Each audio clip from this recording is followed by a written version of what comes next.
What are the most common symptoms of COVID? Fever, cough, shortness of breath. It's also common to have body aches. But COVID-19 is sometimes more than just a respiratory disease, or sometimes not a respiratory disease at all. It can mimic just about any illness. Sometimes it looks like a common cold. Sometimes it looks like influenza. Sometimes it looks like a stomach bug with belly pain, diarrhea, maybe some nausea, vomiting, loss of appetite. It can cause pink eye, a runny nose, loss of taste and smell, sometimes even whole body rashes or areas of swelling and redness of the skin in just a few spots. It's also kidney damage, heart damage. This is a section of a heart of a patient who had severe COVID disease. This patient had inflamed lungs with ARDS and tiny clots in his lungs, and that made it hard for his right ventricle to pump blood to his lungs. And that's what caused his right ventricle to weaken and become dilated. So, like I mentioned, severe disease is causing blood clots to form in a lot of patients. When blood clots are found in the lungs, they're called pulmonary emboli. Some COVID patients have presented with a stroke as a result of having blood clots in their brain. COVID has also presented in other ways, sometimes with seizures, also Guillain-Barré syndrome. This makes it incredibly difficult to diagnose and even harder to treat. This disease can present in so many ways. There's never been a disease in the history of mankind that's presented in so many different ways.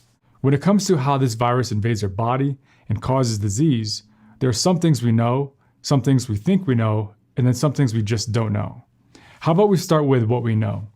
When the virus lands in our eyes, nose, or mouth, or sometimes when we inhale into our lungs, the spike proteins of the virus bind to the ACE2 receptor on the surface of certain cells, and that's how it gains entry. These ACE2 receptors are found in many different parts of the body. Once the virus gains entry, not only does it make millions of copies of itself, but it also alters the cell's ability to call for help. It's like the cells that get infected, they can't call the police, at least not initially.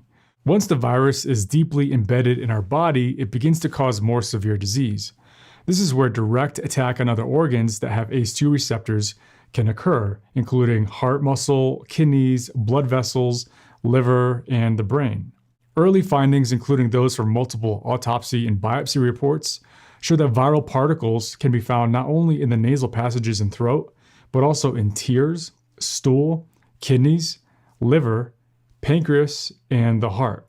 One case report found evidence of viral particles in the CSF, meaning the cerebrospinal fluid. That's the fluid around the brain. The patient ended up having meningitis. Oh, I forgot to mention that one earlier. So this virus can also cause meningitis, which is inflammation of the membranes that encapsulate the brain and spinal cord. And here is an electron microscopic picture of the virus in kidney cells. And to give you perspective, 1 nanometer is 1/10,000,000th the size of a centimeter. The red arrows point to the virus, and the green arrows point to the spikes of the virus. And the virus altogether is about 65 nanometers in diameter.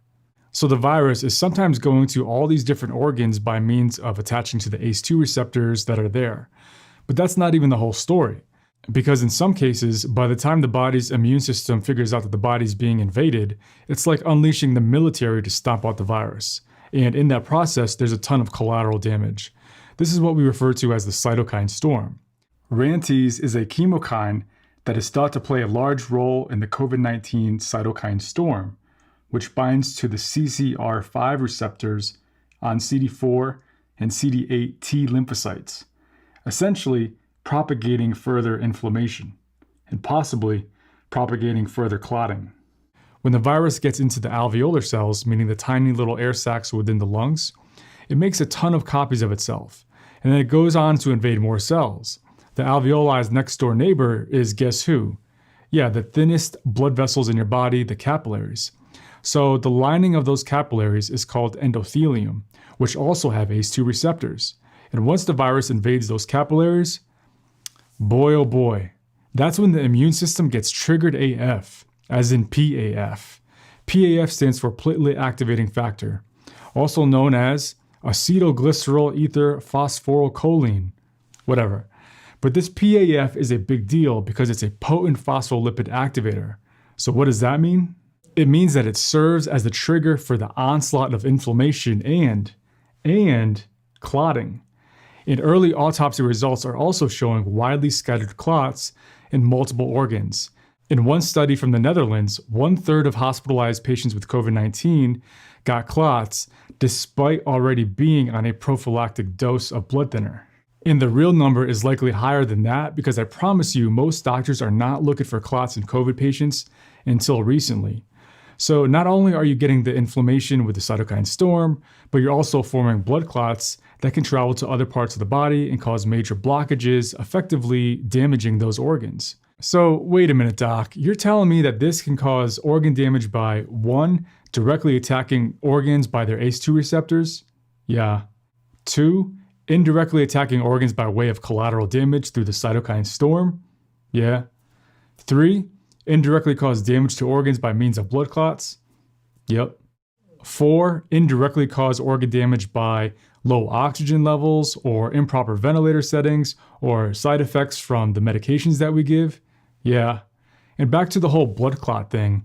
If you saw my video on blood clots in COVID patients, you'll know that antiphospholipid antibody syndrome, or APS, that just might be the link to explain why so many COVID patients are getting blood clots, like what this autopsy showed in the lungs with blood clots here. Not only did it have blood clots, but these lungs are inflamed and showed findings consistent with ARDS when it was looked at underneath the microscope. These lungs were heavy, filled with fluid, and much stiffer than normal lungs. All these factors make it hard for the lungs to move air in and out. It makes it hard to get oxygen from that air into the blood. And this was another autopsy here where they sliced up small pieces of lung and looked at it underneath the microscope. These are tiny little blood clots within the lung capillaries. And the lining of these lung capillaries is called the endothelium. And this endothelium is destroyed by the virus and by inflammation. This is a picture of the endothelial cells undergoing apoptosis. So apoptosis is a process where the cell programs itself to die, which is what sometimes happens when a cell gets infected. And endothelial cells are more vulnerable to dying in people with pre-existing endothelial dysfunction, which is more often associated with being a male, being a smoker, having high blood pressure, having diabetes, having obesity. And if all these sound familiar, maybe that's because these are all the associated risk factors for worse outcomes in COVID-19. But let's get back to blood clots, because these blood clots can form and or travel to other parts of the body. When blood clots travel to the toes and cause blockages in blood flow there, meaning ischemia or infarction, that can cause gangrene there. And lots of times patients with gangrene require amputation. So here's a picture of what we call COVID toes. And it doesn't just affect toes, it also affects other areas of skin. This is a picture of something we call purpura, which results of capillaries bursting open, which is a result of the clots that are forming there. So is antiphospholipid antibody syndrome, or APS, is that the cause of all these blood clots in patients with severe COVID? Maybe. It's a tricky diagnosis. Some patients with APS have what's called catastrophic APS, or CAPS, C-A-P-S. With CAPS, these patients can have strokes, seizures, heart attacks, kidney failure, ARDS, skin changes like the ones I mentioned earlier in this video. So this begs the question, is this what's going on in patients with severe COVID-19? It sure does look like it. Viral infectious diseases, particularly those of the respiratory tract, have been reported as being the triggers for CAPS. The pathogenesis is complex, and it might involve the activation of toll-like receptor 4, TLR4, which triggers a cytokine storm, followed by alterations to the endothelium of lung capillaries, which serves as the trigger for inducing the cytokine storm. When you take a step back and think about it, there aren't a lot of diseases that cause clots to form in the arteries.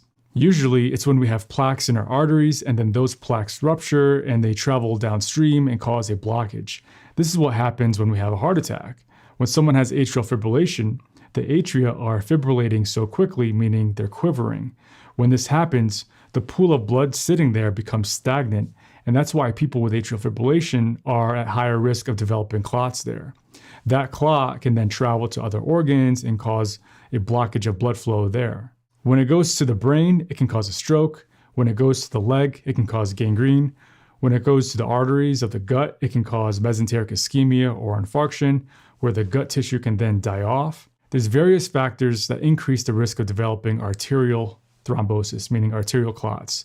Classically, the cardiovascular dependent risk factors implicated in clotting have been high blood pressure, meaning hypertension, high levels of cholesterol, smoking, diabetes, age, chemotherapy, and the degree of infection. So all of these contribute toward developing arterial thrombosis. You know what? These same risk factors also sound a lot like the same risk factors for people who have severe COVID disease. Yeah, so it seems like there's some correlation there. And you know something else? There's really only one other medical condition that is well known to cause clots in both the veins and arteries, and that's APS. The other medical conditions that are known to cause clots, such as factor V Leiden, prothrombin gene mutation, heparin-induced thrombotic thrombocytopenia, or HIT for short. Also other conditions like PNH, which is paroxysmal nocturnal hemoglobinuria. These conditions don't really cause clots to form in arteries. The blood clots that form in these conditions almost always form clots in veins. But with APS, they often form clots in both, or at least are more likely to form clots in arteries. When you combine that knowledge with what we saw just published in the New England Journal of Medicine, with these patients having COVID-19 and developing blood clots in their arteries, and all of them being positive for antiphospholipid antibodies, it really makes you wonder if this is the reason that's causing some COVID patients to die. So we'll need more studies looking into these, and I'm going to make a video where I deep dive into APS and CAPS, and I'm going to discuss how we make that diagnosis because it is a tricky diagnosis, but also I'll talk about how we treat it. Part of the reason why it can be tricky is because it can be confused with something called DIC, or disseminated intravascular coagulation, but they're not the same thing. See, a lot of patients with severe COVID-19 have certain labs that resemble DIC, such as increased PT-INR, increased PTT, decreased levels of platelets. But the reason why these COVID patients who develop clots in the study I mentioned earlier, the reason why they don't have DIC is actually two reasons. One, they weren't having extensive bleeding, and two, they didn't have low fibrinogen levels. And if it's truly DIC, you'd have both of these things. Anyway, you can probably glean from this video why it's so hard for doctors to figure out what is going on with the virus. Between the variable ways this disease can present in different patients and the different ways that organs can suffer damage, yeah, this is really, really, really complicated. And we still are just scratching the surface with just how much we know about it. There's so many pieces of the puzzle that we're still putting together, but at least it's starting to form a picture. Thanks for watching this video.